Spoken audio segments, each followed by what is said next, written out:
हाँ जी। जीत गया ना भारत भारत भारत।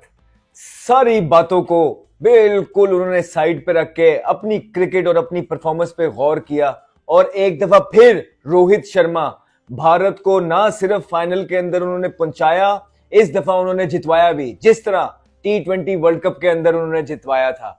रोहित शर्मा की बैटिंग तो भी इस पे आते हैं, लेकिन एज अ कैप्टन आप चेक करिए उन्हें कि वो T20 का भी फाइनल खेल रहे हैं, वो वनडे का भी फाइनल खेल रहे हैं, वो टेस्ट चैंपियनशिप का भी फाइनल खेल रहे हैं, फिर आईसीसी चैंपियंस ट्रॉफी का भी फाइनल खेल रहे हैं, जिसमें से दो फाइनल वो जीत गए। एक T20 वर्ल्ड कप का फाइनल जीते और आज बड़ा मार्का मारा, चैंपियंस ट्रॉफी, चैंपियंस के चैंपियंस बन के बाहर आए हैं और बड़ा मैच जीता न्यूजीलैंड से आज। और क्या परफॉर्मेंस रही है रोहित शर्मा, एक दफा फिर फ्रंट से लीड किया उन्होंने दिखाया कि कप्तान किस तरह के होते हैं। जहां पे बड़े मैच आ जाते हैं, जहां पे स्टेक्स बड़े हो जाते हैं, उनके बड़े वहीं खड़े होते हैं। और अगर आप ऑपोजिट देखेंगे तो जहां पे स्टेक बड़े हो जाते हैं, हमारे बड़े वो पड़े होते हैं। कुछ इसी तरह का हिसाब है। दो टीमों का कंपैरिजन बनता नहीं है। क्या शानदार बैटिंग की है, बहुत जबरदस्त बैटिंग की है। और जो पार्टनरशिप गिल की और रोहित की लगी, सेंचुरी पार्टनरशिप थी, उसमें गालिबन कोई 29-30 स्कोर गिल के थे और बाकी सारे का सारा रोहित शर्मा का था। और हम सबको पता है कि दुबई के अंदर इतनी अग्रेसिव इनिंग खेलना बहुत मुश्किल है। ये रोहित शर्मा का ही काम था। किस ईज के साथ उन्होंने प्रेशर रिलीज किया, कहीं से लग रहा था कि वो फाइनल खेल रहे हैं यार। इतना बड़ा मैच, इतना प्रेशर मैच, कहीं लगा कि उनकी टांगे कांप रही हैं, कहीं लगा कि उन्होंने ठक्का लगा लिया है। नहीं, उन्होंने अटैक किया। हालांकि पूरी दुनिया उनको ये मशवरा दे रही थी कि रोहित शर्मा को चाहिए कि थोड़ा सा लंबा जाए, लेकिन उनका एक जो टेम्पलेट था, उन्होंने अपने आप को राइट प्रूव किया। क्या शॉटें मारी हैं यार, और जिस तरह की शॉटें मार रहे हैं, स्पेशली वो जो निकल के मारते हैं। आप देखें कि वो क्रीज का भी यूज कर रहे हैं, फीट्स का यूज कर रहे हैं, उसके बावजूद भी जो इंपैक्ट का टाइम आता है, उनकी हेड पोजीशंस और बॉडी कितनी अच्छी, उनका बैलेंस बना होता है, सारा एक लाइन के अंदर है और थ्रू द लाइन वो पूरा ले जाते हैं और लंबे लंबे छिक्के। फिर जब वो फीड्स का यूज करते हैं, बॉलर थोड़ी सी अपनी लाइन पीछे खेलता है और इतना स्ट्रांग आई है इनकी, इतने क्विक हैंड्स हैं इनके, वही खड़े खड़े मिड विकेट के ऊपर से छिक्का मार देते हैं। और इस टाइम पे फिर बॉलर क्या करे, फिर बॉलर इतना अंडर प्रेशर हो जाता है कि उनको बुरे बॉल भी करता है। आज तो हमें स्कूप भी देखने को मिला। फिर जब स्पिनर आए, स्पिनर्स को भी आड़े हाथों लिया। मुश्किल पिच था स्पिनर्स के लिए। न्यूजीलैंड के स्पिनर्स ने अच्छी बॉलिंग की है, लेकिन जब तक रोहित शर्मा खेल रहे थे, उन्होंने क्या इंप्रोवाइजेशन की है, क्या उन्होंने मैजेस्टिक इनिंग खेली है। और वो जो भारतीय क्राउड भरा हुआ था दुबई के अंदर, उनको एंटरटेन किया है। वो बहुत एंटरटेन हुए होंगे। ये होते हैं एंटरटेनर्स, ये होते हैं प्लेयर्स कि ना सिर्फ अपनी टीम को एज अ कैप्टन फाइनल्स में लेके आए, बल्कि लीड फ्रॉम द फ्रंट करके ऐसी इंपैक्ट इनिंग खेलें कि पूरे का पूरा फाइनल एक साइड पे कर दे। आप देखिए कि अगर रोहित शर्मा की ये इनिंग इस कॉन्टेस्ट ऑफ द गेम में ना होती, कमबैक किया था स्पिनर्स ने, न्यूजीलैंड के स्पिनर्स ने सफोकेट किया बीच में आके।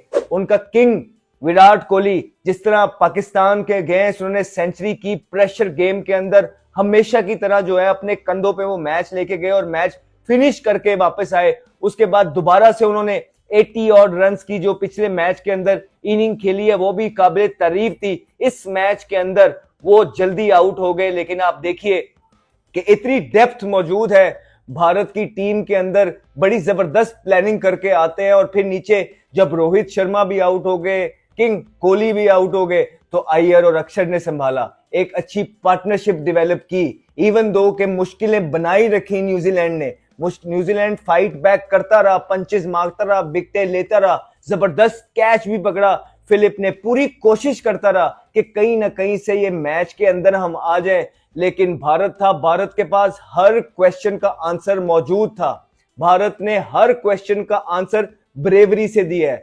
समझदारी से दिया है। इस तरह के प्लेयर्स मौजूद हैं कि जिनकी मेंटल गेम अवेयरनेस बहुत हाई है।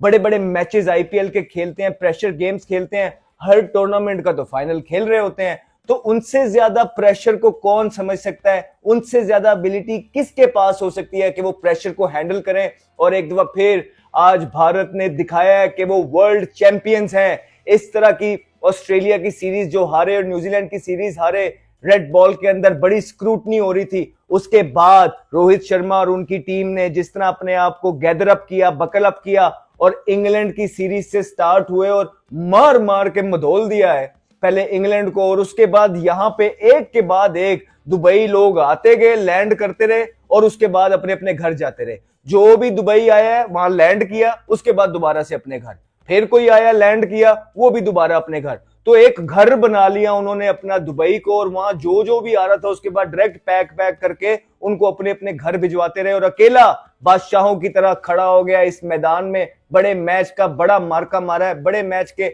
बड़े प्लेयर्स हैं सारे, और फिर कुछ लोग अभी भी बातें कर रहे हैं, कुछ लोग नुक्ताचीनी करने की कोशिश करते हैं और जो ड्यू क्रेडिट होता है प्लेयर्स का वो नहीं देते हैं। कुछ लोग कह रहे हैं कि देखें भारत को बड़ा एडवांटेज मिला, भारत तो वहीं पे रहा, वहीं पे खाया, वहीं पे पिया, हर टीम ट्रैवल करके आती थी और वो भारत को वहां खेलती थी, भारत के पास एडवांटेज था। फिर ये भी सुनने में आया कि 7,000 किलोमीटर जो है न्यूजीलैंड ट्रैवल करके आया, फिर वो दुबई गया, फिर वापस लाहौर आया, फिर वो दुबई गया। तो ये थोड़ी सी ज्यादती है भाई। मेरी एक सिंपल सी गुजारिश है, जब ये सारा स्केड्यूल तय हो रहा था, सारे क्रिकेट बोर्ड्स के हेड बैठे हुए थे, तो उनको नहीं पता था कि ये सारी चीजें होनी है? उनको नहीं पता था कि भारत एक ही प्लेस पे रहेगा, बाकी सबको ट्रेवल करना पड़ेगा?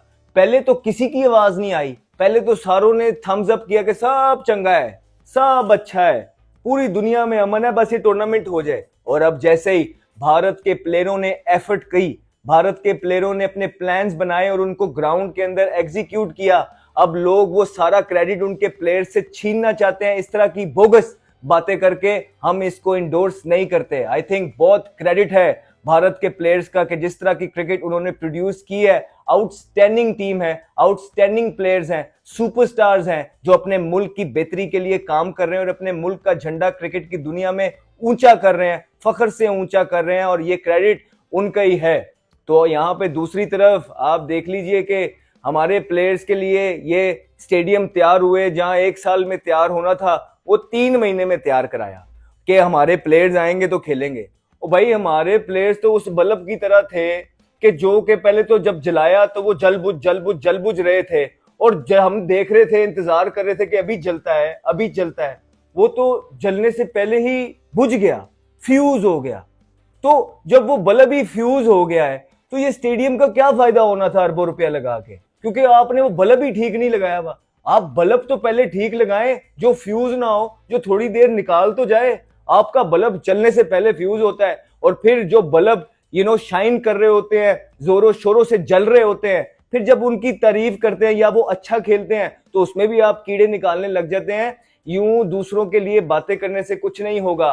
अपने आप को देखना है, अपने गिरेबान के अंदर देखना है कि हम वो क्या चीजें हैं जो गलत कर रहे हैं, सीखना है। आप वही 2 प्लेयर्स जो दो इवेंट से आपकी जो टीम क्वालिफाई तक कर नहीं सकी, लोगों को, आपके प्लेयर्स को 8-8 इवेंट मिले, लेकिन आपके कान पे जूं नहीं रेंग रही है, वही प्लेयर्स आप उठा के दोबारा सिलेक्ट कर रहे हैं। इस तरह की बोगस परफॉर्मेंस के बाद भी आपने उन्हीं प्लेयर्स को दोबारा से सिलेक्ट कर दिया है। आपने वनडे वालों को T20 में डाल दिया, T20 वाले को वनडे में डाल दिया। आप देखेंगे कि ये एक एक मैच में परफॉर्मेंस करेंगे, ये दोबारा टीम के अंदर आ जाएंगे। अभी जैसे ही PSL स्टार्ट होना है, फ्लैट पिचेस आने हैं, कैलिबर आपका डाउन हो गया, बॉलिंग आपकी डाउन हो गई है PSL के अंदर। यही लड़के हैं, इन्होंने 2-2 इनिंगें खेलनी है, तो इन्होंने कैंपेन चलानी है जी, क्या जबरदस्त फॉर्म के अंदर है, वो छा गया, वो किंग है, वो फलाना है, इनको दोबारा से टीम में ले आओ। तो जब तक आप माइंड सेट नहीं बदलेंगे, आप जब तक ये नहीं समझेंगे कि इनके आगे दुनिया है, जिस तरह चेयरमैन ये कहते रहे हैं, उनको उनके आगे दुनिया नजर आना बंद हो गई, जब तक आप ये सोचेंगे नहीं कि इनके आगे भी दुनिया है, प्लेयर्स हैं, बड़े बड़े सुपरस्टार आए, क्रिकेट खत्म नहीं होती है, तो आपकी क्रिकेट मूव ऑन कर नहीं सकती है। फिर सोने पे सुहागा। जिन लोगों से आपने ये टीम सिलेक्ट करवाई, वो टीम उन्होंने सिलेक्ट जो की थी अभी ये टूर्नामेंट के अंदर, बुरी तरीके से फेल हुए हैं। उनके पास जो टीम का कॉम्पोजिशन ये लेके गए थे ICC चैंपियंस ट्रॉफी के अंदर, सबसे बुरा कॉम्पोजिशन पाकिस्तान टीम का था, और पाकिस्तान होम साइड थी, पाकिस्तान से एक्सपेक्टेशन थी, डिफेंडिंग चैंपियन थी, लेकिन जो कॉम्बिनेशन इन्होंने बनाया ना, आपने ओपनर्स रखे, बाबर आजम को आपने ओपन करा दी जबरदस्ती, फखर आपका इंजर्ड हो गया, उस फखर को भी आपने पहले जो है इतनी देर बाहर रखा, उसको मेंटली इतने खराब फेज ऑफ माइंड में रखा आपने। उसके बाद आप सऊद शकील को ले आए, जिसने कभी जिंदगी में यह वनडे में हमने देखा ही नहीं कोई ओपन भी की है, और उसके बाद फिर उसको बाहर भी कर दिया। फिर आप ये देखें कि आप स्पिनर नहीं लेके गए। उसामा मीर आपके पास पड़ा था, दुनिया के पास 4 स्पिनर है, आपके पास एक स्पिनर था और उसने गालिबन अच्छी बॉलिंग की। ऑलराउंडर आप किसी और पे इन्वेस्टमेंट कर रहे थे, ले आप फहीम अशरफ को आए। इसी तरह आपकी फास्ट बॉलिंग का भी हाल है सारा। तो ये चीजें जिन्होंने सिलेक्ट की थी उनसे दोबारा से आपने न्यूजीलैंड की टीम भी सिलेक्ट करा दी है, तो आप और उन्होंने भी वही प्लेयर सिलेक्ट कर दिए। आप किस तरह चाहते हैं कि आपकी क्रिकेट इंप्रूव होगी? आपकी क्रिकेट इंप्रूव यूं नहीं होगी, माइंडफुल डिसीजंस लेने से इंप्रूव होगी, मेरिट को लेके आने से इंप्रूव होगी। डोमेस्टिक का स्ट्रक्चर बेहतर करना पड़ेगा, लोग मेरिट पे लाने पड़ेंगे, बच्चों को अपॉर्चुनिटी देनी पड़ेगी, तभी आपकी क्रिकेट आगे जाएगी। फिर हम जब बात करते हैं कि आप देखें दूसरों से सीखना चाहिए, आपके नेबरिंग कंट्री है भाई, इसी के साथ मुकाबला था ना। पाकिस्तान की अवाम चाहती है कि आप भारत से जीते, इसी तरह भारत की अवाम चाहती है आप पाकिस्तान से ना हारें, तो इन्हीं से आपका मुकाबला कराना है ना। आप उनकी रैंकिंग देखें, भारत की आप परफॉर्मेंसेस देखें, आप देखें उनकी टेस्ट की परफॉर्मेंसेस, टेस्ट चैंपियनशिप का फाइनल खेलते हैं, T20 का फाइनल जीता, वनडे के अंदर ये चैंपियंस ट्रॉफी जीते, वनडे के फाइनल में पहुंचे। दूसरी तरफ आप क्वालिफाई भी नहीं कर पाते हैं कहीं पे, छोड़ें आप टेस्ट क्रिकेट को, वनडे क्रिकेट को और सारी चीजों को, आप कहीं भी नहीं है ना, आप 3 में है ना 13 में है, लेकिन आप जो है ना तब्दीली लेके आना पसंद कर नहीं रहे हैं। तो जब आप कंपैरिजन करते हैं तो कंपैरिजन देखें ना, आपकी टीम बॉटम पे है, सिंपल सी बात है, और दूसरी टीम जिस भारत के साथ आपने सारी जिंदगी कंपैरिजन किए हैं वो टॉप पे है। तो इसमें मानने वाली बात है, इसमें छुपाने वाली क्या बात है? रैंकिंग, स्टैट्स, प्लेयर्स की जो है ना performances, stars, superstars, merit, domestic cricket structure, ये सबके सामने है, ढका छुपा तो है नहीं।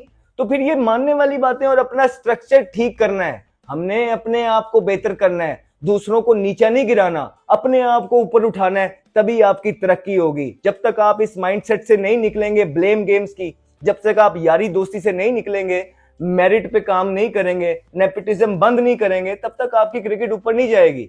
आप देख ले, सचिन तेंदुलकर हैं, ग्रेट प्लेयर हैं, उनके बेटे को आपने देखा है कि भारत की तरफ से मौका मिल जाए, उनको तो वो लीग मुंबई इंडियन नहीं खिलाता, हालांकि ठीक बॉलर है वो, लेकिन मुंबई इंडियन नहीं उनको खिलाता। अब वीरेंद्र सहवाग देख ले, चैंपियन प्लेयर है, कहां है उनके बेटे? द्राविड बड़ा अच्छा खेलता है उनका बेटा, लेकिन कहां है? कहीं भी नहीं है। लक्ष्मण बड़े जबरदस्त प्लेयर है, कहां है? सुनील गावस्कर, ये सारे लोग बड़े बड़े प्लेयर हैं, लेकिन इनके बच्चे, इनके ताए चाचे, ये टीम में नहीं लेके आते हैं। और दूसरी तरफ आप अपने मुल्क का जरा हाल देखिए कि किन के कौन कौन से रिश्तेदार खेल रहे हैं, तो फिर आपकी क्रिकेट का यही हाल होगा।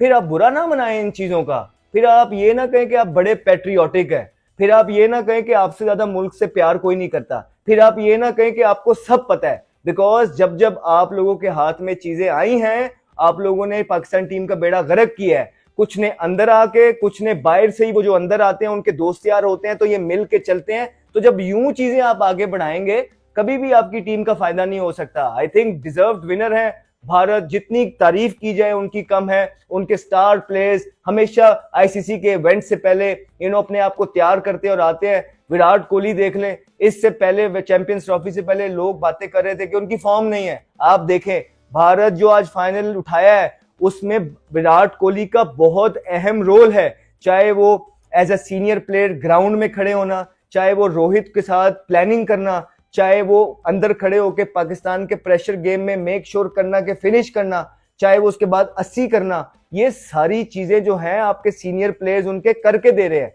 वेयरएज आपके सीनियर प्लेयर्स जो हैं सिवाय लड़ाई झगड़े के, पावर के नशों के, और कुछ वो करके दे नहीं रहे हैं। बातें जितनी मर्जी उनसे करवा लें, लेकिन जहां परफॉर्मेंस की बारी आती है वहां एक्सक्यूज आ जाता है कि ये मसला हो गया, ये मसला हो गया, ये मसला हो गया, ये हालात है। तो the best team has one today. आज जो हम पहले दिन से कहते आ रहे हैं कि भारत हॉट फेवरेट है, भारत जीतेगा, और आज भारत ने हमारी बातों पे अपनी परफॉर्मेंसेस से स्टैंप लगा दी है। बहुत बहुत मुबारक हो तमाम हिंदुस्तानी फैंस को, तमाम भारतीय फैंस को, जो भारत की टीम के फैंस हैं और पूरी दुनिया में बसते हैं। आप सबको बहुत मुबारक हो, आपके प्लेयर्स ने आपका सर एक दफा फिर फख्र से बुलंद कर दिया है। हम क्या ही बात होती कि हमें भी ये मौका मिले कि हम अपने पाकिस्तानी प्लेयर्स के लिए इस तरह की बातें कर रहे हो, इस तरह की वीडियोस बना रहे हो, तारीफों के पुल बांध रहे हो और खुल के तारीफ करें। लेकिन अनफॉर्चुनेटली पिछले 5-6 सालों से इस तरह मौका आ नहीं रहा है। और वही प्लेयर्स बार बार खेली जा रहे हैं और उनको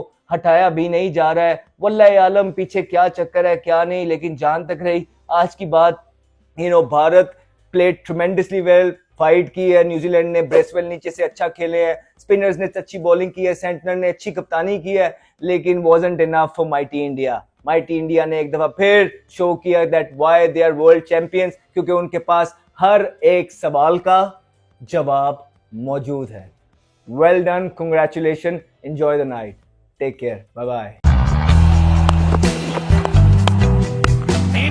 And he's got punt for a big one. Talented young man, Ahmed Shahzad.